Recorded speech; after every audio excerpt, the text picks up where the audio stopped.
ఓం శ్రీ సాయిరామ్. సాయి గురుకులం కార్యక్రమానికి స్వాగతం. ఆయా యుగాల్లో భగవంతుడు వివిధ రూపాల్లో అవతరించారు. ముఖ్యంగా ద్వాపర యుగంలో అవతరించినటువంటి శ్రీకృష్ణ పరమాత్మ బంధువై, ఆప్తుడై, స్నేహితుడై, మార్గదర్శి అయి అర్జునునకు, పాండవులకు ఎంత గొప్ప మేలు చేశాడు కదా. కురుక్షేత్రంలో అర్జునుడికి తోడై పాండవులు కురుక్షేత్రంలో విజయాన్ని సాధించడానికి దోహదపడ్డారు. కలియుగంలో కూడా భగవంతుడు చాలా విలక్షణమైనటువంటి అవతారంలో వచ్చారు. భగవంతుడే గురువై, స్నేహితుడై, సఖుడై, సద్గురువై ఈరోజు మనతో సహచర్యం చేస్తున్నారు శ్రీ సాయి బాబా. నిజంగా వారి గురించి తలుచుకుంటే, మాట్లాడుకుంటుంటే తనువు పులకరించిపోతుంది. ఎందుకంటే మన జీవితంలో ఆయనకు మించినటువంటి ఆప్తులు మరొకరు ఉండరు, ఆయనకు మించినటువంటి స్నేహితులు మరొకరు ఉండరు.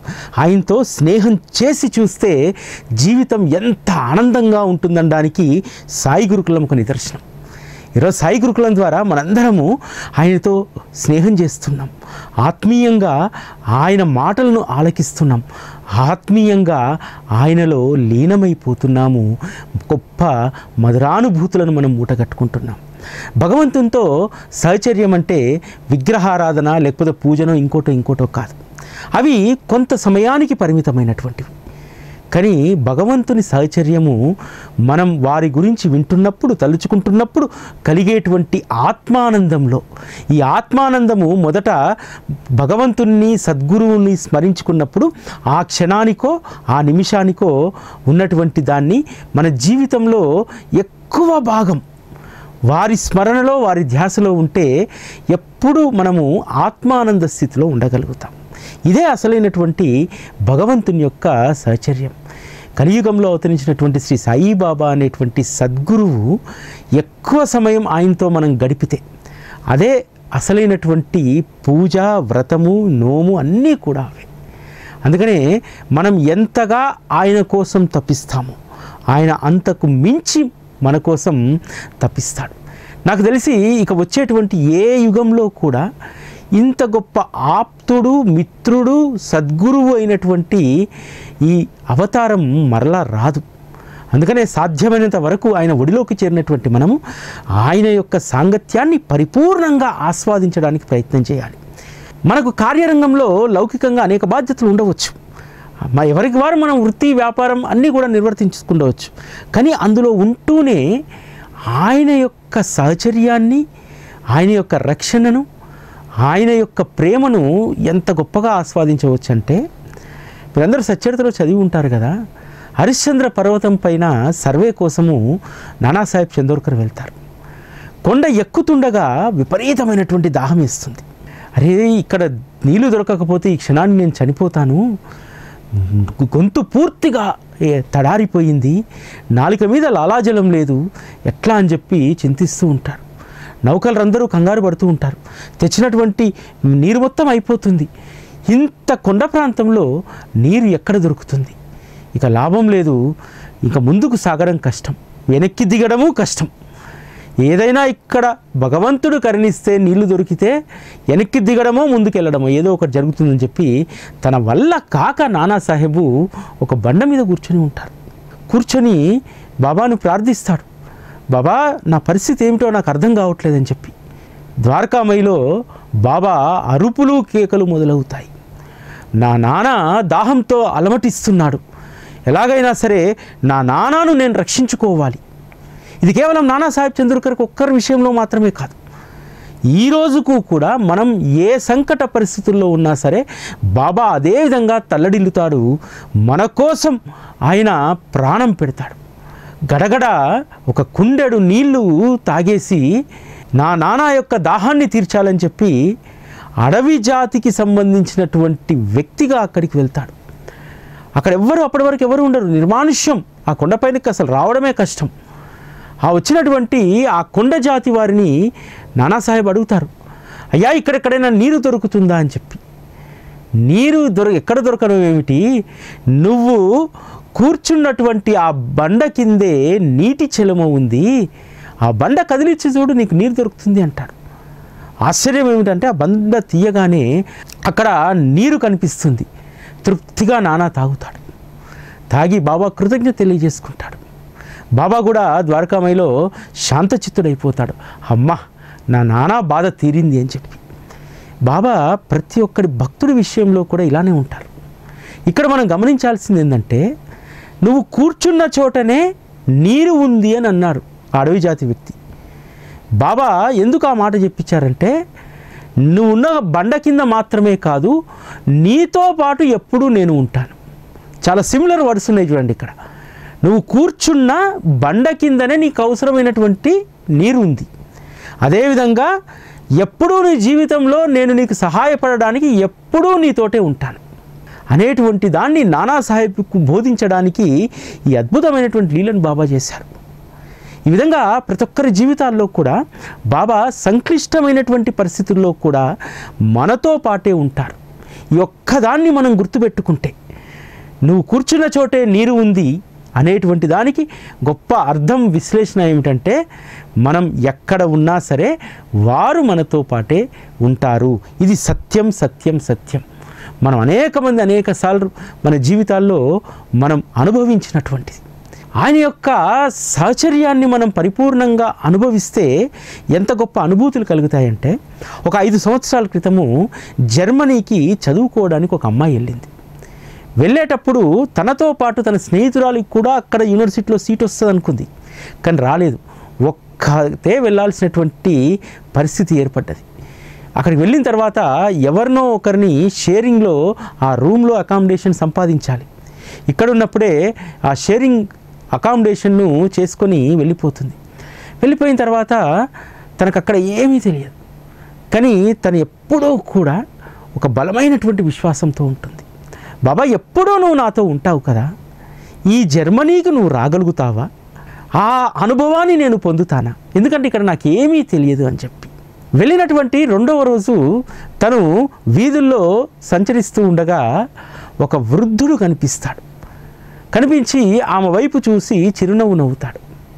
సాధారణంగానే బాబా పట్ల ప్రేమ కలిగినటువంటి వాళ్ళకు కాస్త వృద్ధాప్యంలో ఉన్నటువంటి వాళ్ళని చూడగానే ఎక్కడ లేని ప్రేమ కలుగుతుంది. వెళ్ళి పలకరించింది. తను జర్మనీ దేశస్థుడు. పలకరియగానే అతను కూడా ఎంతో ఆప్యాయంగా పలకరించాడు. వివరాలు అడిగాడు, నువ్వు ఎక్కడుంటావని చెప్పి. పలానా కమ్యూనిటీలో ఉంటానని చెప్పి చెప్పింది. తర్వాత రోజు ఉదయాన్నే తను బ్రెడ్డు పాలు పట్టుకొని వచ్చి అమ్మాయి ఉన్నటువంటి అకామిడేషన్ రూమ్ నాక్ చేస్తాడు. చేయగానే ఆవిడ వచ్చి చూసేసరికి నిన్న సాయంత్రం చూసినటువంటి వృద్ధుడు పాలు బన్ను పట్టుకొని వచ్చాడు. మీరు ఇవి సప్లై చేస్తారు ఎక్కడంటే, లేదు, నిన్ను చూడగానే నాకెంతో ప్రేమ కలిగింది, అందుకనే నువ్వు ఇక్కడ కొత్త కదా, అందుకని ఈరోజు నీకు ఇవి తెచ్చిచ్చానంటారు. అట్లా ఇద్దరి స్నేహం బాగా కుదురుతుంది. రోజు కలుసుకుంటారు, మాట్లాడుతూ ఉంటారు. నెల రోజులు గడుస్తాయి. గడిచిన తర్వాత తనతో పాటు వచ్చినటువంటి వాళ్ళందరికీ కూడా అక్కడ రిఫరెన్సెస్ తోటి పార్ట్ టైం ఉద్యోగాలు దొరికాయి.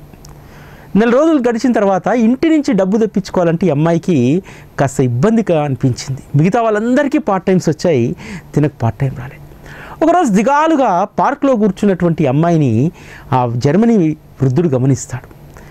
వచ్చి అడుగుతాడు, ఎందుకు అంత దిగాలుగా ఉన్నావని చెప్పి అడుగుతాడు.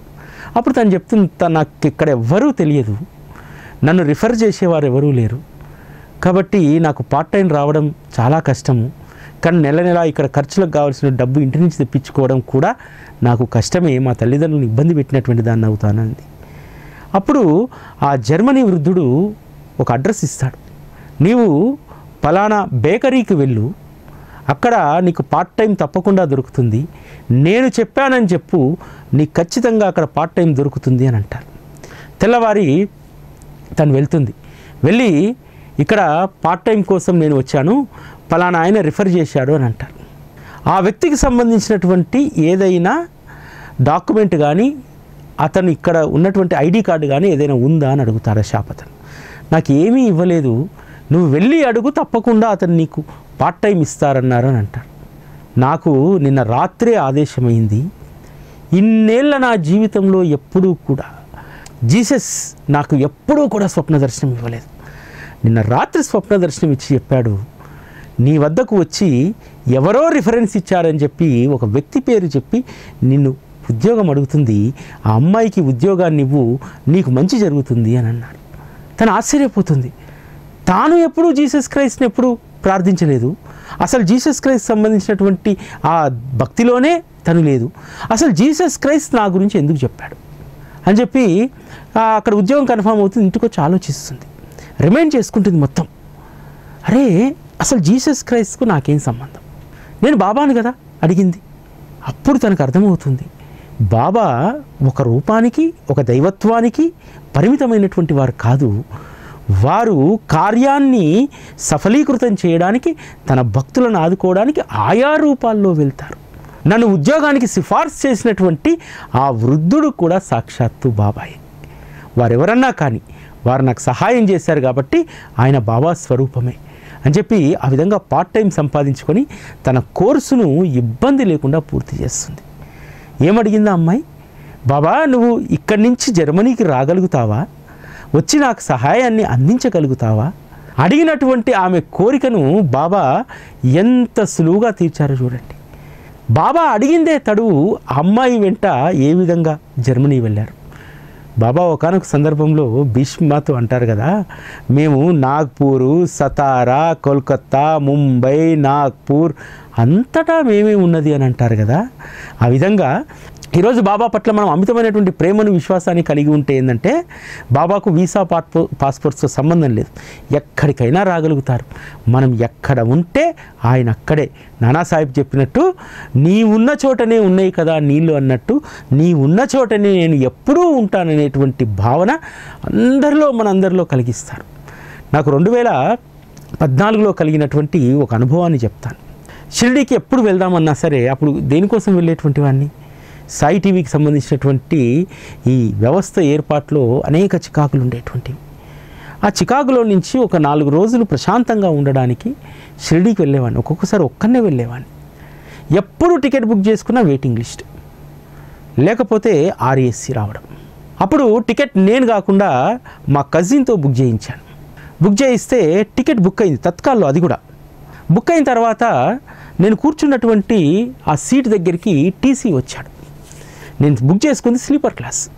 వచ్చి మీ టికెట్ అప్గ్రేడ్ అయింది, మీరు సెకండ్ ఏసీలో పలానా బెర్త్కు వెళ్ళండి అన్నాడు. నాకు ఆశ్చర్యం వేసింది. అప్పటి వరకు నా జీవితంలో సెకండ్ ఏసీలో అసలు నేను ప్రయాణమే చేయలేదు. ఎక్కడికి వెళ్ళి కూర్చున్నాను. ఎంత ఆనందం వేసిందంటే, ఎందుకంటే అంతకుముందు షిరిడీకి వెళ్ళినప్పుడు రైలు టికెట్ దొరకకపోతే నాన్ ఏసీ బస్సులో సాయంత్రం 5 గంటలకు మియాపూర్లో కూర్చుంటే ఉదయం 9:30 గంటలకు దింపాడు. శరీరం అంతా పులిసిపోయింది. అసలు ఆ రోజు పారాయణ చేయడానికి కూడా శరీరం సహకరించలేదు. అటువంటి ప్రయాణం చేసినటువంటి నన్ను బాబా మరుసటి ప్రయాణానికి తత్కాల్లో స్లీపర్ క్లాస్ టికెట్ కొనుక్కుంటే తీసుకెళ్ళి సెకండ్ ఏసీలో కూర్చోబెట్టాడు. అసలు ఎంత ఆనందమో, ఒకవైపు దుఃఖం. బాబా పోయినసారి ఇంత కష్టంగా నీ దగ్గరికి వచ్చానని చెప్పి పదే పదే అనుకున్నాను, కానీ దాన్ని నువ్వు గుర్తించి ఇప్పుడు ఎంత సుఖవంతమైనటువంటి ప్రయాణాన్ని నాకు కలిగించావు. ఇక ఆ రోజు నుంచి షిరిడీకి సంబంధించినటువంటి ప్రయాణంలో సుఖవంతమైనటువంటి ప్రయాణమే తప్ప ఏ రోజు కూడా ఇబ్బంది పడ్డటువంటిది లేదు. బాబా ఎప్పుడూ కూడా మన మనస్సులో ఉన్నటువంటి దిగులును, సమస్యను, మనం పడుతున్నటువంటి బాధను ఎప్పటికప్పుడు తెలుసుకుంటాడు. తెలుసుకొని మనల్ని అప్గ్రేడ్ చేస్తాడు.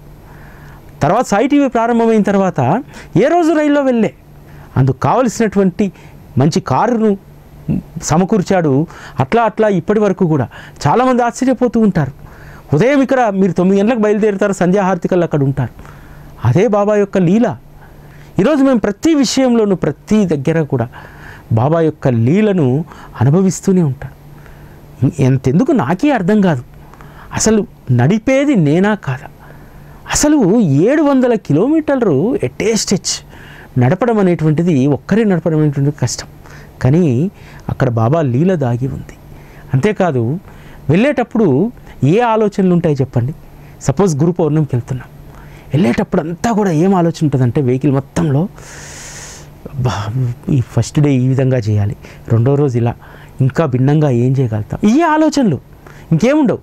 తిరిగి వచ్చేటప్పుడు అబ్బా ఈసారి బాబా ఎంత బాగా చూసుకున్నాడు మనల్ని అనేటువంటి అనుభూతి. ఇదే లీల.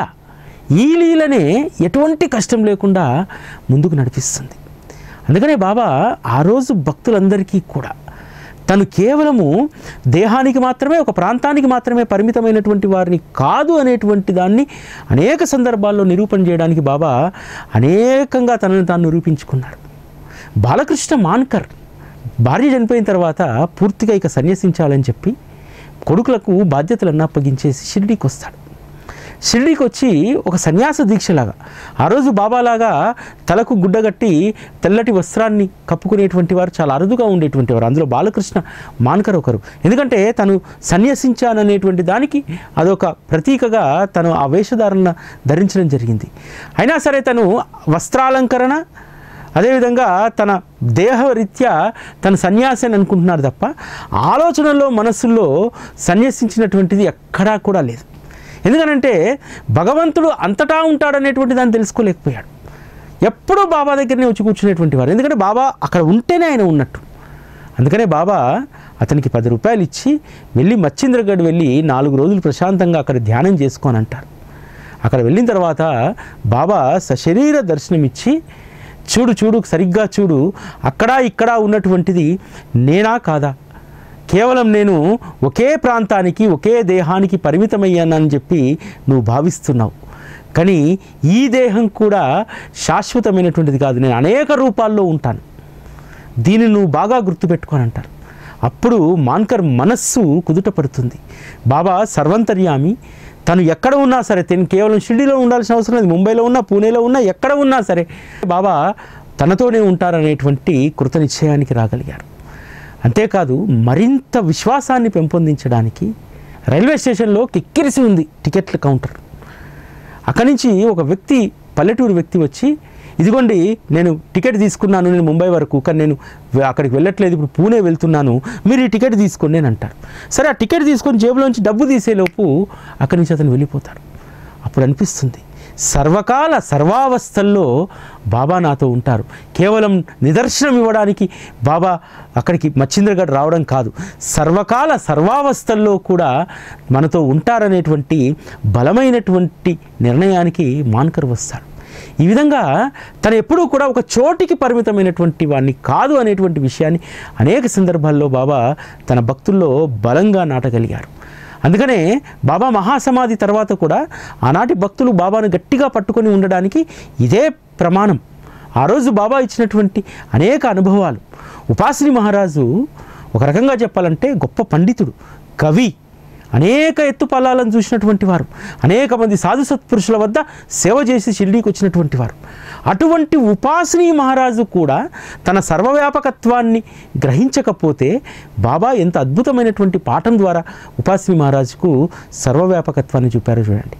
ఉపాసిని మహారాజు ఖండోబాకు చేరకంటే ముందు బాబాకు రోజు నైవేద్యం తీసుకొచ్చేటువంటి వారు. ఒకరోజు ఖండోబాకు చేరిన తర్వాత బాబా వద్దకు వచ్చి అడుగుతాడు, బాబా ఈరోజు మీరు భోజనానికి రండి అంటే, బాబా చూద్దాంలే చేద్దాంలే అంటాడు. కానీ బాబాను ఒకరోజు వచ్చి ఖచ్చితంగా అడుగుతాడు, నువ్వు ఈరోజు భోజనానికి రావాల్సిందే అని అంటాడు. సరే తప్పకుండా ఉపాసిని వస్తానని అంటాడు. ఆ రోజు ఉపాసిని మహారాజు ఒక బ్రాహ్మణుని పిలిపించి వంట చేస్తూ ఉంటాడు. వంట చేస్తుంటే గొర్రెల కాపరి, పశువుల కాపరి ఉంటాడు కదా, ఒక రకంగా చెప్పాలంటే ఈరోజు భాషలో చెప్పాలంటే అంటరానివారు. ఆ వ్యక్తి ఖండోబా మందిరం దగ్గరికి వచ్చి అతను గొర్రెలు కాసేటువంటి కర్రను పెట్టుకొని దానిపైన తన మోమును పెట్టి ఆ వంటను చూస్తూ ఉన్నాడు. ఉపాసిని మహారాజు కోపంతో అతను తరిమేస్తాడు. ఎందుకంటే వాళ్ళ శాస్త్రం ప్రకారము బ్రాహ్మణుడు వండేటువంటి వంటని ఇతరులు ఎవరూ చూడకూడదు, అది శాస్త్రంలో ఉన్నటువంటిది. కాబట్టి దాన్ని శాస్త్ర ప్రమాణం ప్రకారం దాన్ని పాటించాలనుకుంటాడు. చల్ ఏం పని నీకు ఇక్కడ, వెళ్ళిపోయి ఇక్కడి నుంచి అని చెప్పి పంపించేస్తాడు. బాబా దగ్గరికి వచ్చి, బాబా మీరు రండి అని అంటే, నువ్వు ఏమి వండుతున్నావో చూద్దామని వచ్చాను, వస్తే నన్ను అక్కడ ఉండనిచ్చావా అని అంటాడు. ఎప్పుడు వచ్చారు బాబా, మీరు రాలేదు కదా అంటే, మరి వచ్చిన వాడెవడు అని అంటాడు. వాడెవడో శూద్రుడు భోజనం వండుతుంటే మీకోసం వాడు చూస్తూ ఉన్నాడు అంటే, నేను అంతకంటే దిగువ స్థాయి కదా ఉపాసిని, మరి నన్ను ఎందుకు పిలిచావు భోజనానికి అని అంటాడు. అప్పుడు ఉపాసినికి కళ్ళు తెరుచుకుంటాయి. అంటే సద్గురువు వద్ద ఈ మడి ఆచారం పనికి రాదు అనేటువంటి దాన్ని అప్పుడు గ్రహిస్తారు. సరే తెల్లవారి రమ్మని అంటాడు. సరే తప్పకుండా వస్తానని అంటాడు. తెల్లవారి వంట చేస్తున్నప్పుడు ఒక కుక్క వచ్చి ఆతృతగా వంట వైపు చూస్తూ ఉంటుంది. దాన్ని నిలగొట్టేస్తాడు. మళ్ళీ వచ్చి బాబాని అడుగుతాడు, నేను ఆల్రెడీ వచ్చాను కదా ఉపాసిని, వస్తే నువ్వే తరిమావు కదా అంటాడు. అప్పుడు అర్థమవుతుంది బాబా మూడో రోజు ఏ రూపంలో వచ్చినా సరే అది పెట్టేసేయాలి నైవేద్యంగా అని చెప్పి. ఆ మరుసటి రోజు మరి 2 కుక్కలు వచ్చి ఆ ఆహారాన్ని ఎంతో ప్రీతిగా తినిపోతాయి. అప్పుడు అంటాడు బాబా ఆ రోజు, ఉపాసిని ఈరోజు నాకు తృప్తిగా పెట్టావని అంటారు. ఈ విధంగా బాబా అనేక అనుభవాలను ఆ రోజు భక్తులకు, వారి యొక్క సర్వవ్యాపకత్వం, కేవలము బాబాకు నివేదన అంటే ఆ పటం ముందు పంచపక్ష పరమాన్నాలు పెట్టడం కాదు, ఆ విగ్రహం ముందు పంచపక్ష పరమాన్నాలు పెట్టడం కాదు. అవసరమైనటువంటి జీవులకు, ఆకలితో ఉన్నటువంటి జీవులకు నువ్వు వంట చేసే సమయానికి ఎవరు వచ్చినా సరే, ఆ పశువుల కాపరి వచ్చాడు, ఉదయమంతా ఎక్కడో తిరిగి ఆ పశువులను మేపుతాడు కదా, వాటికి ఆహారాన్ని ఇస్తాడు కదా, తన ఆహారం కోసం వచ్చాడు కదా, పెట్టవచ్చు కదా ఉపాసిని, పెట్టలే. అందుకనే బాబా ఇటువంటి అద్భుతమైనటువంటి పాఠాలు నేర్పించారు. దాన్ని భవిష్యత్తులో ఎంత అద్భుతంగా అనుభవించారో ఉపాసిని మహారాజుకే తెలుసు. ఉపాసిని మహారాజు ఒకరోజు పెద్ద ఎత్తున సకోరిలో సంతర్పణ చేస్తూ ఉంటే ఒక కుష్టివాడు, బాగా చీము కారిపోతున్న చేతుల పొంటి, నోరు పొంటి, అటువంటి వ్యక్తి వచ్చి అన్నం పెట్టమని అడుగుతాడు. ఉపాసిని మహారాజు పరుగున వచ్చి వండిన అన్ని పదార్థాలు తీసుకొచ్చి అతని ముందు పెడతాడు. ఎంతో ప్రీతిగా అన్నీ కలుపుకొని తిని ఆయన వెళ్ళిపోతూ ఉంటాడు. తిన్నప్పుడు పడ్డటువంటి 4 మెతుకుల్ని తీసుకొని ఉపాసిని మహారాజు తింటాడు. అందరూ ఉపాసిని మహారాజును నివారిస్తారు శిష్యులందరూ. ఏంటి ఆ కుష్టివాడు చేతి నుంచి రాలినటువంటి, నోటి నుంచి రాలినటువంటి ఆ మెతుకులు తింటావంటే, ఏం మాట్లాడుతున్నారు మీరు, ఎవరో తెలుసా, ఆయనే నా సద్గురువు, నా సాయిబాబా వచ్చాడు. ఒక్కసారి ఆయన చూడండి, కుష్టివాడు ఒళ్ళంతా చీము కారుతుంది, కాళ్ళు బరువెక్కున్నాయి, అంత రువ్వడిగా నడుచుకుంటూ పోతాడా ఎవరైనా? ఆయన నడక చూస్తే మీకు అర్థం కాలేదా అని అంటాడు. అంటే ఇవన్నీ అనుభవాలు ఇచ్చి ఉపాసిని మహారాజుకు ఎంత గొప్ప విశ్వాసాన్ని, సద్గురువు ఒకే రూపంలో ఉండరు, వారు ఆయా రూపాల్లో ఆయా ప్రాంతాల్లో సంచరిస్తూ ఉంటారనేటువంటి విషయాన్ని ఎంత అద్భుతంగా ఉపాసిని మహారాజు చెప్పారు. అక్కడ ఉన్నటువంటి వాళ్ళందరూ ఆశ్చర్యపోయారు. ఉపాసిని మహారాజు ఏ విధంగా బాబా యొక్క సర్వజ్ఞతను అంత గొప్పగా గుర్తుపట్టగలిగాడని చెప్పి. ఒక రకంగా చెప్పాలంటే బాబా తనను ఆశ్రయించినటువంటి వాళ్ళను ప్రొటెక్ట్ చేసుకోవడానికి, వారిని కాపాడుకోవడానికి ఎన్ని అనుభవాలు ఇస్తూ ఉంటారు. హేమాడ్ పంత్కు బాబా ఇచ్చినటువంటి ఒక గొప్ప అనుభవం. హేమాడ్ పంత్తో నానాసాహెబ్ చందోర్కర్ చెప్తారు, వెళ్ళి బాబాను దర్శించుకో, నీకు మంచి జరుగుతుంది అంటే ఏదో రకరకాల మాటలు విని వెళ్ళడం మానేస్తారు. కానీ ఒకరోజు రైల్వే స్టేషన్ పిలిపించుకొని మరి నానాసాహెబ్ చందోర్కర్ చెప్తారు, నువ్వు వెంటనే వెళ్ళని చెప్పి. సరే అని చెప్పి తెల్లారే భార్యా బిడ్డలందరినీ తీసుకొని షిరిడి వెళ్దాం అనుకుంటారు. వచ్చి బాంద్రా స్టేషన్లో కూర్చొని రైలు ఎక్కుతారు, దాదర్ వెళ్ళేటువంటి రైలు. వెళ్ళి కూర్చోగానే ఒక మహమ్మదీయ వృద్ధుడు వస్తాడు. వచ్చి వీళ్ళ సరంజామా అంతా చూసి అడుగుతారు, ఎక్కడికి వెళ్తున్నారు మీరు అంటే, మేము దాదర్ నుంచి మన్మాడ్ వెళ్ళాలని అంటారు. మీరు తెలిసెక్కారా తెలియకెక్కారా? దాదర్లో మన్మాడ్ వెళ్ళేటువంటి మేలు ఆగదు, కాబట్టి మీరు దిగి వృధా. అక్కడ ఒక పని చేయండి, బోరీబందర్ స్టేషన్లో దిగండి, అక్కడ మన్మాడ్ వెళ్ళేటువంటి మెయిల్ ఆగుతుంది అని అంటారు. ఫస్ట్ దాదర్లో మన్మాడ్ వెళ్ళేటువంటి మెయిల్ ఆగదు అని చెప్పి ఆ మాట వినగానే హేమాడ్ పంత్ ఒక మాట రాస్తారు సచ్చరితలో, అరే మొదటి ముద్దలోనే దోమబడ్డట్టు ఇక దాదర్లో మెయిల్ ఆగకపోతే మేము ఎట్లా చేరుకునేది అని అంటారు. కానీ ముందుగా ఇప్పుడు ఒకవేళ దాదర్లో దిగి ఉంటే హేమాడ్ పంత్ అక్కడ మెయిల్ ఆగకపోతే జీవితంలో ఎప్పుడు షిరిడీకి వెళ్ళేటువంటి వారు కాదు. అరే నేను వస్తా అన్నప్పుడు సద్గురువు యొక్క కృప ఉండాలి కదా, ఆయన తీసుకెళ్ళాలి కదా, నిజంగా నాకు అక్కడ రుణానుబంధం ఉంటే దాదర్లో మేలు ఆగేది కదా అని చెప్పి అనుకునేటువంటి వారు. కాబట్టి అక్కడి నుంచి అటే తిరుగు ప్రయాణం అయిపోయేటువంటి వారు. కానీ బాబా అలా కావడం బాబాకి ఇష్టం లేదు. అందుకనే బాబా ఒక మహమ్మదీయ వృద్ధుడి రూపంలో వెళ్ళి, మీరు దాదర్లో దిగవద్దు, బోరీబందర్లో దిగండి, అక్కడ మన్మాడ్ మేలు ఆగుతుంది అని చెప్పారు. ఇదంతా కూడా బాబా ప్రణాళిక. ఎందుకంటే బాబా యొక్క ప్రణాళిక ఏంది? హేమాడ్ పంత్ షిరిడీ రావాలి, గోధుమల లీల చూడాలి, అద్భుతమైనటువంటి శ్రీ సాయి సచ్చరిత రచన కోసం అనుమతి అడగాలి. ఇది మాస్టర్ ప్లాన్. కానీ ఆ మాస్టర్ ప్లాన్ను అమలుపరచడానికి బాబాయే రంగంలోకి దిగాడు కదా. మీరు దాదర్లో దిగొద్దని చెప్పేశాడు, బోరీబందర్లో దిగితే అక్కడ మేలు అవుతుంది అని చెప్పి ఏ విధంగా తీసుకొచ్చారో చూడండి. ఇంకొక సందర్భంలో కూడా తన భక్తుల పట్ల ఎంత ప్రేమ, ఎంత ఆపేక్ష అంటే కాకాసాహెబ్ దీక్షిత్ షిరిడీకి తొలి దర్శనం కోసం బాబా దర్శించడానికి అహ్మద్ నగర్ వస్తారు. అక్కడి నుంచి శ్యామా తోడై ఇద్దరు కలిసి షిరిడీకి బయలుదేరుతారు. రైల్వే స్టేషన్కి వెళ్ళేసరికి కిక్కెరిసిపోతారు జనం, ఎక్కడా ఖాళీ ఉండదు. ఎందుకంటే అప్పటి వరకు ఇంకా టికెట్ తీసుకోలేదు, వాళ్ళు జనరల్ టికెటే తీసుకున్నారు.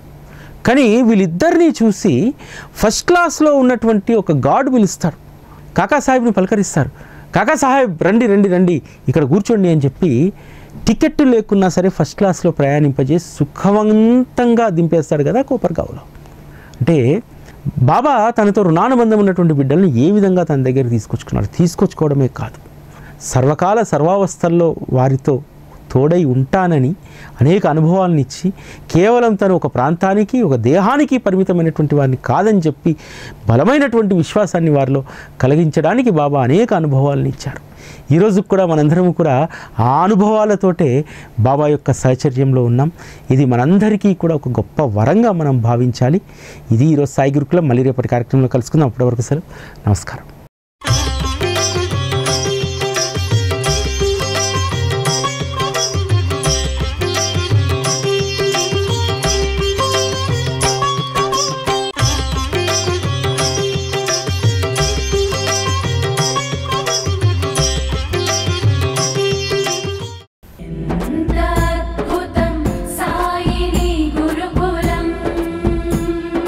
శిక్షణే తప్ప శిక్షలు లేని శరణాగతి సౌదం.